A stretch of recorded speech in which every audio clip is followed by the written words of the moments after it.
Good morning. Hello. I see you, Rebecca. Good morning, Amy. Yay. Come on in. Come on in. Just let me know if you can hear me as I was switching out headphones to microphones and blah, blah, blah. So just put in the comments, please, if you can hear me. Good morning, Gary. Hello. I love your all caps. It's awesome. Hello, hello. Come in, come in, come in, come in. All right. Loud and clear. Perfect. Thank you, Facebook user. Thank you. Thank you.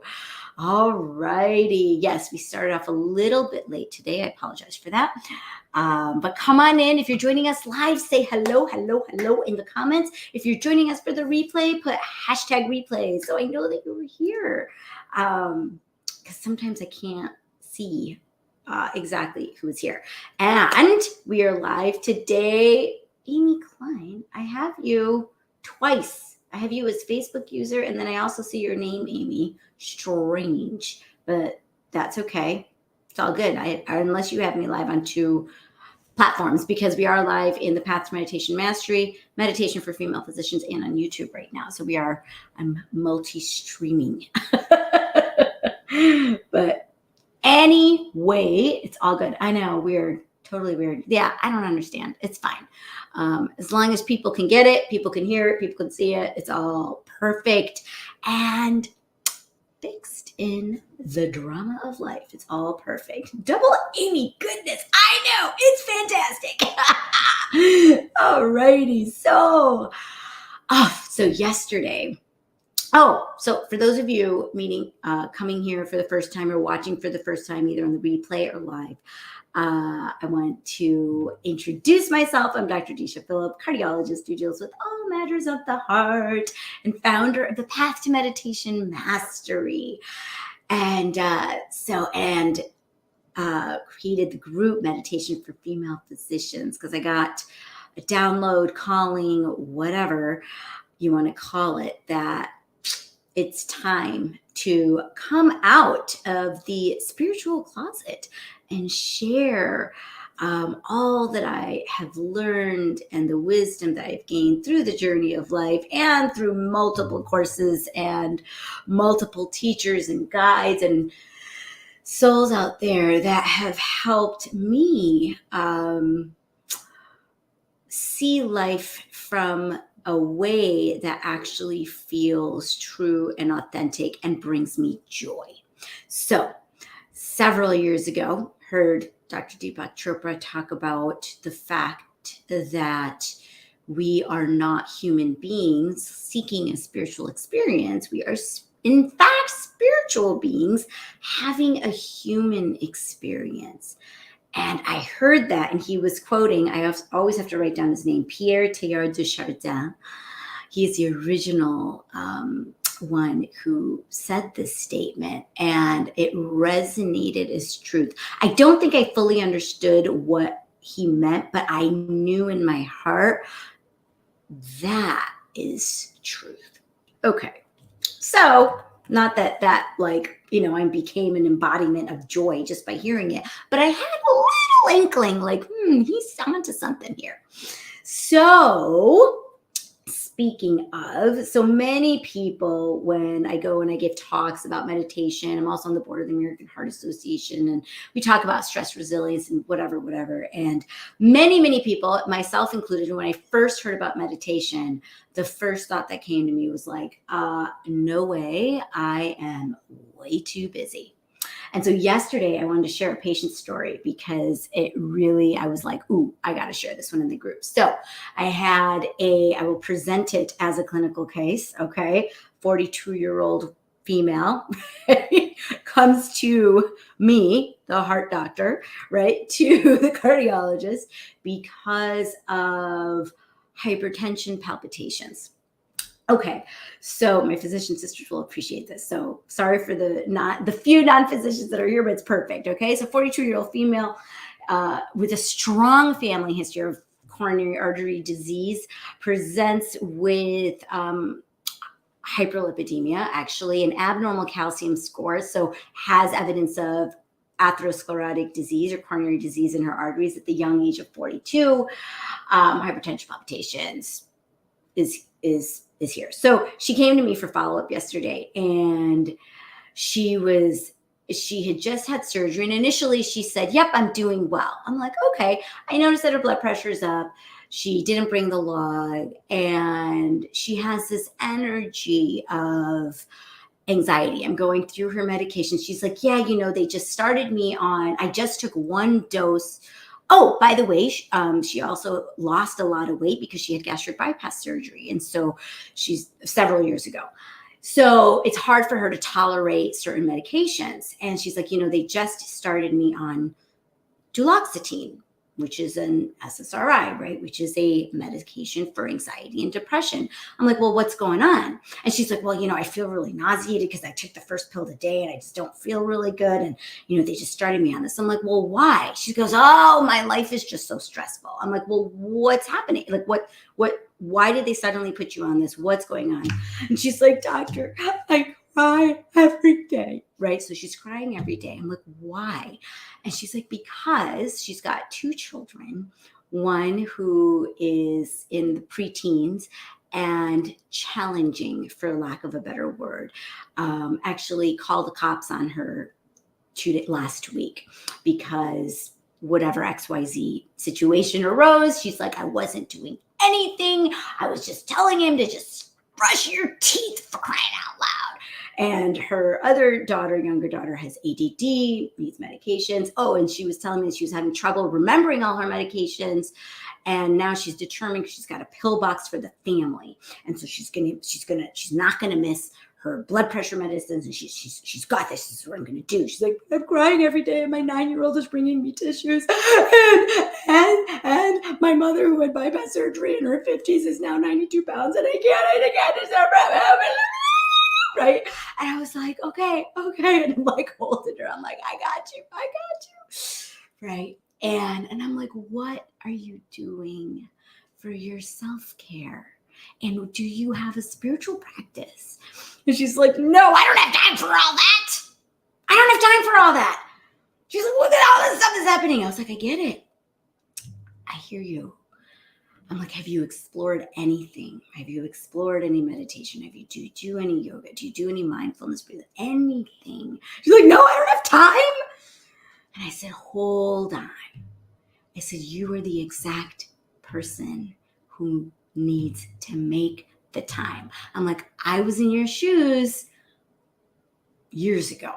And I remember having that exact thought. And I know many of you physician sisters of mine have that exact thought. I don't have time. Look at all this I have to navigate.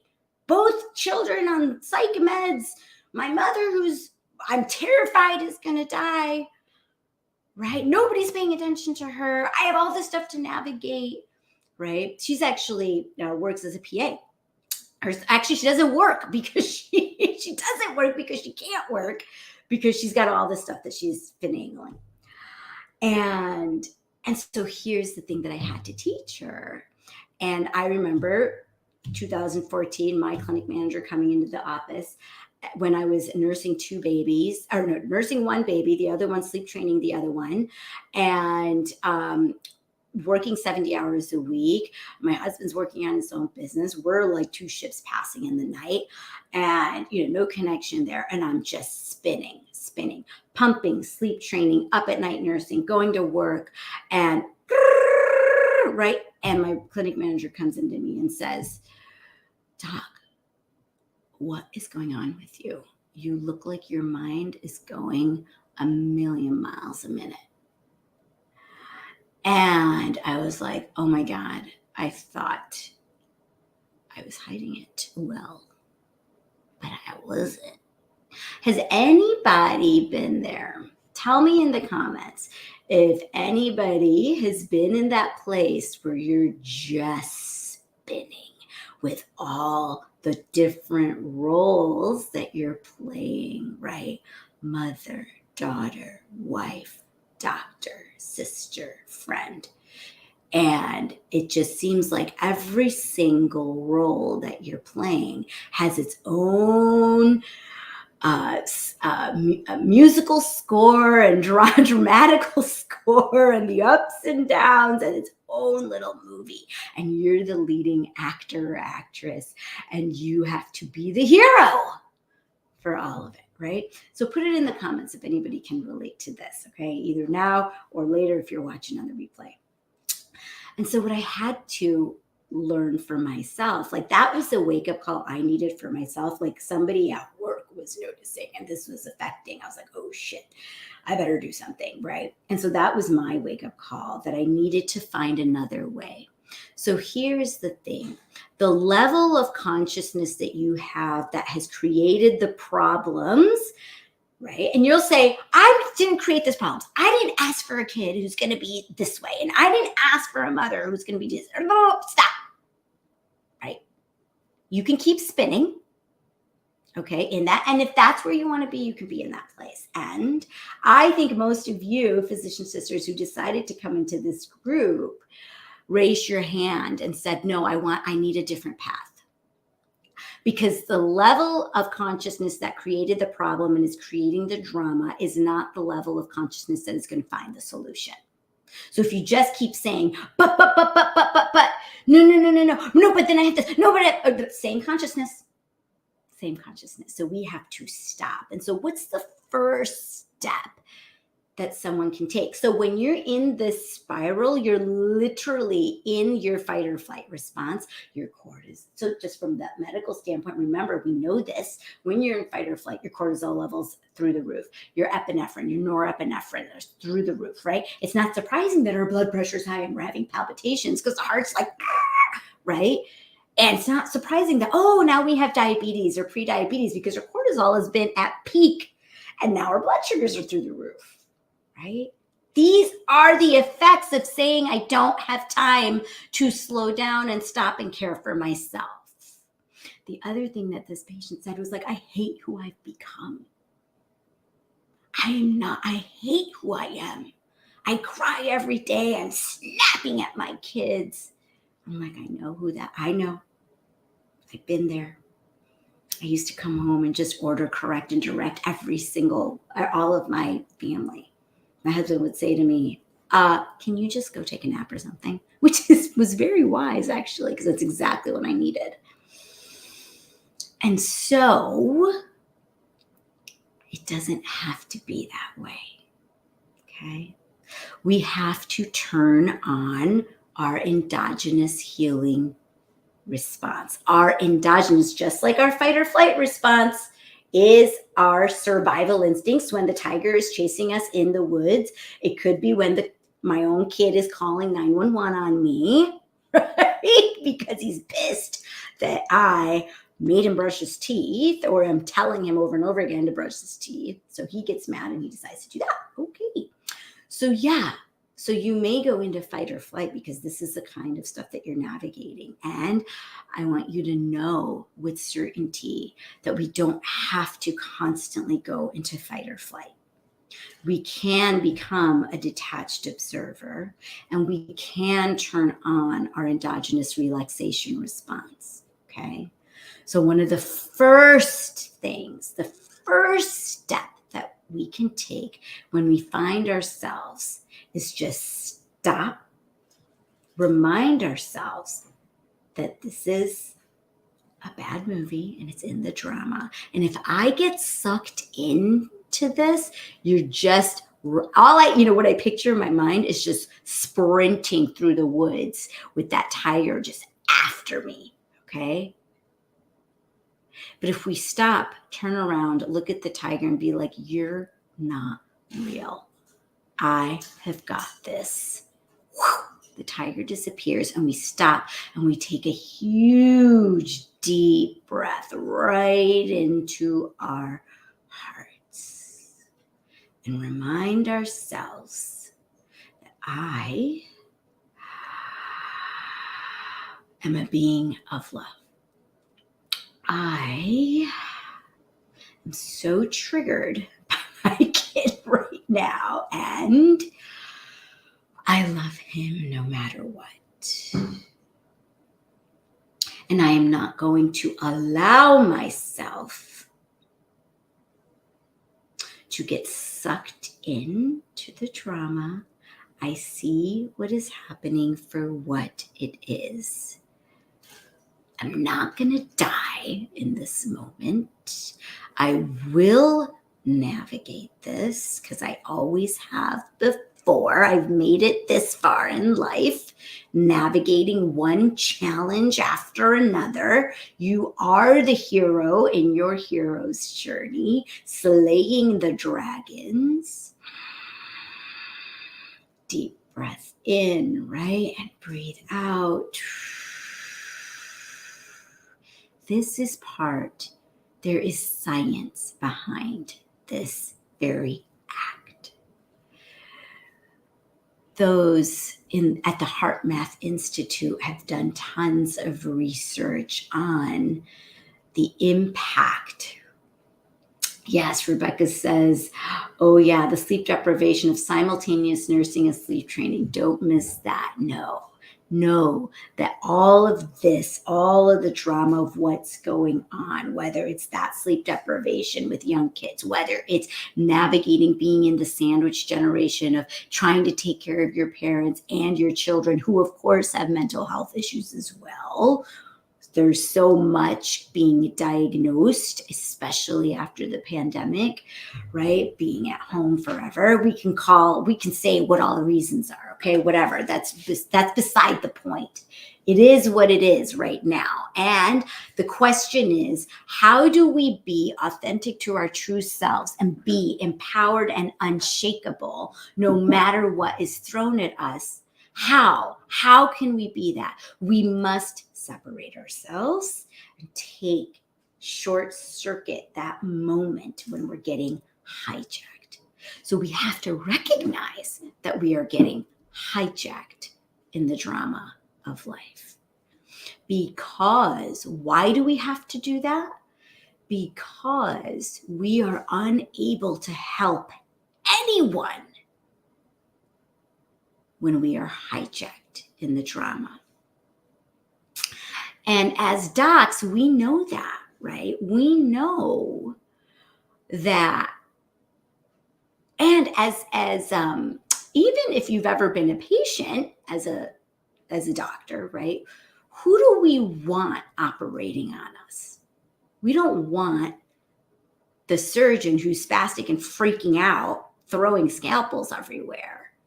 We want the one who is calm, cool, directed, focused, knowing what is, what isn't, who has love in their heart, guiding them to take our best interests at heart and do everything he or she can to help us. And so if we are the leaders of our families, as a role as a mother as well, right? One of the roles, if we are going to help our children and be that guide, we have to be unshakable in the middle of the storm. And it can be done. You have to want to do it. Exactly. We are unable to help anyone when we are hijacked in the drama. And so it's time. You signed up to be in this group because you raised your hand to say, you know what? I don't want to be hijacked anymore. There's got to be a different way. I don't want to be on the duloxetine. Maybe some of you need it. It's okay. Some of us do need it, okay? It's okay. But here's what I know for sure, and this is what I told my patient yesterday. The duloxetine is not going to make your kid behave better. It's not going to make your child who has ADD focus. It's not going to suddenly make your 65-year-old mother who is not eating suddenly gain weight, right? What is it that you are looking for with that? I'm like losing track of time here. Sorry. You are looking for a moment of peace. You are trying to handle the situation so you're not crying every day. But what is the verbiage and the thoughts that are happening inside of your mind that is making you sob? And it's okay to cry. You're going through a lot, right? I reminded my patient, I was like, look, I lost my daughter 14 years ago. And 2 weeks afterwards, I came into my doctor's office and I was sobbing. And she said, can I give you something?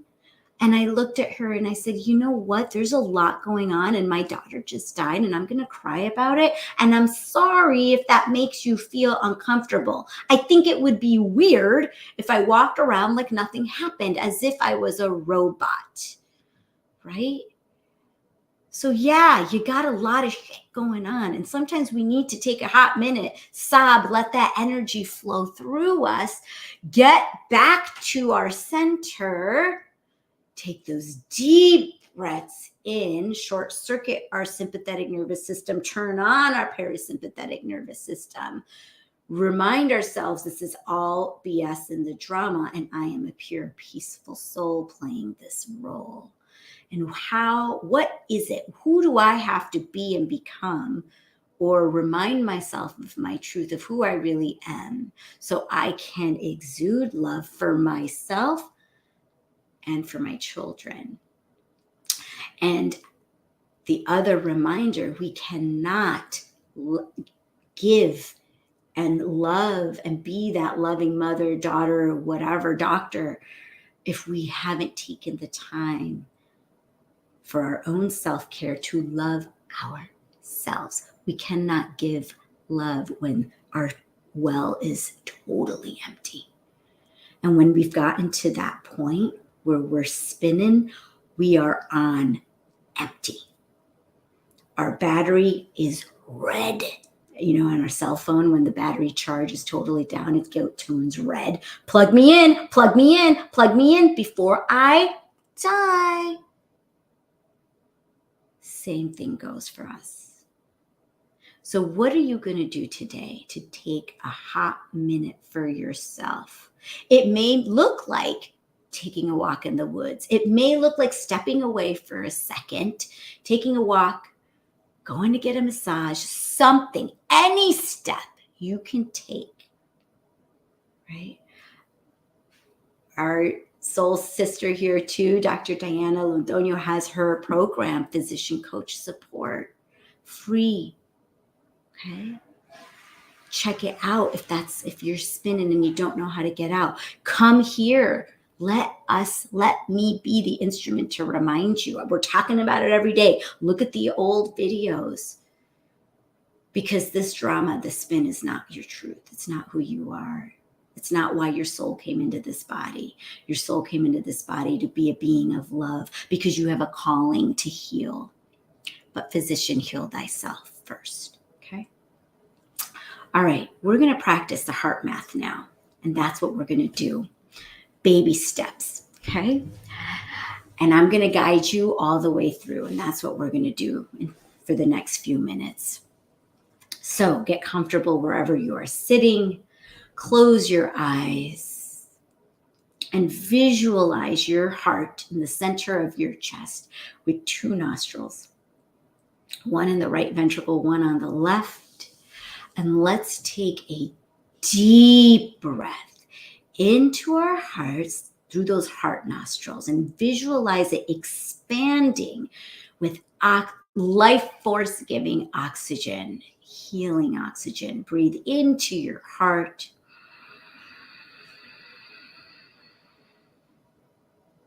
Hold it at the top for 2-3 seconds. And slowly breathe out of your heart for a count of 8 with pursed lips.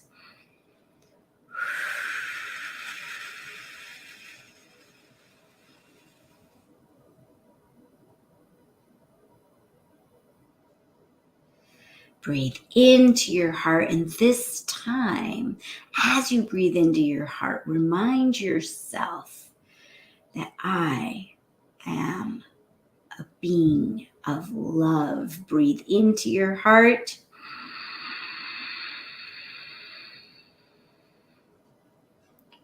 Hold.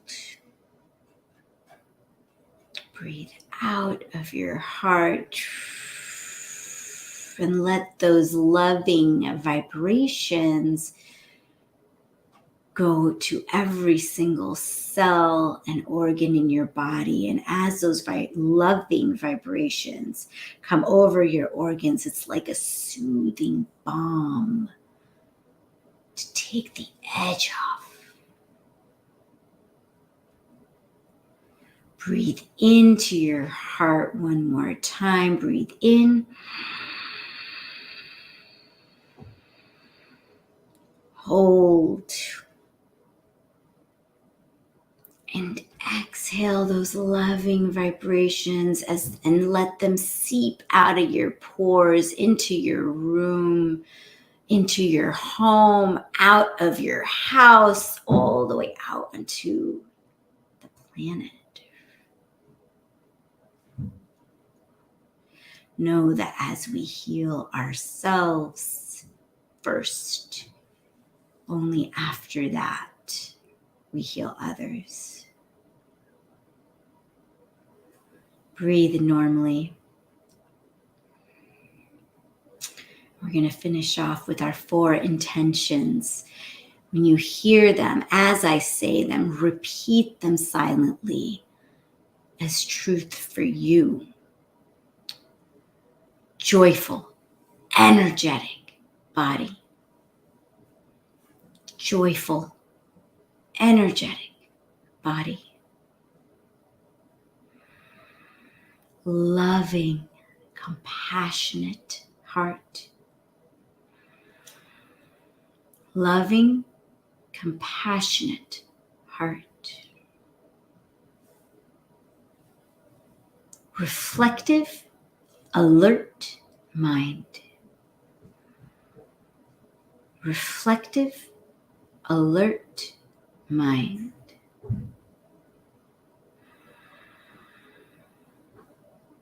And the lightness of being.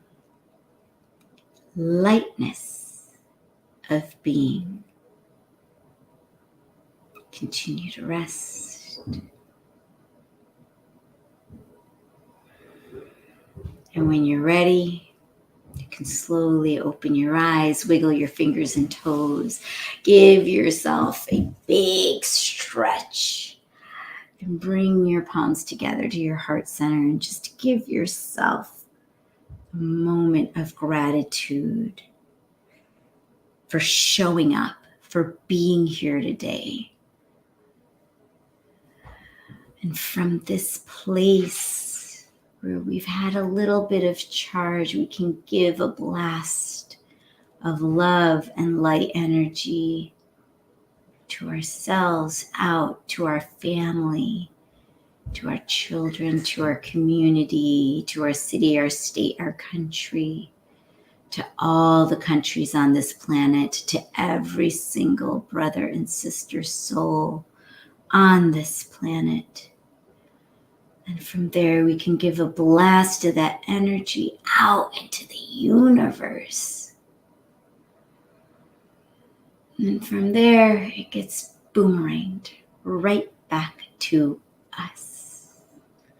I'll say namaste. The divine light in me sees and honors the divine light in you. No matter all the drama, you have a divine light in you. That's who you are. I'm sending you so much love. Have a wonderful day, and I'll see you back here tomorrow. Huge hugs to you.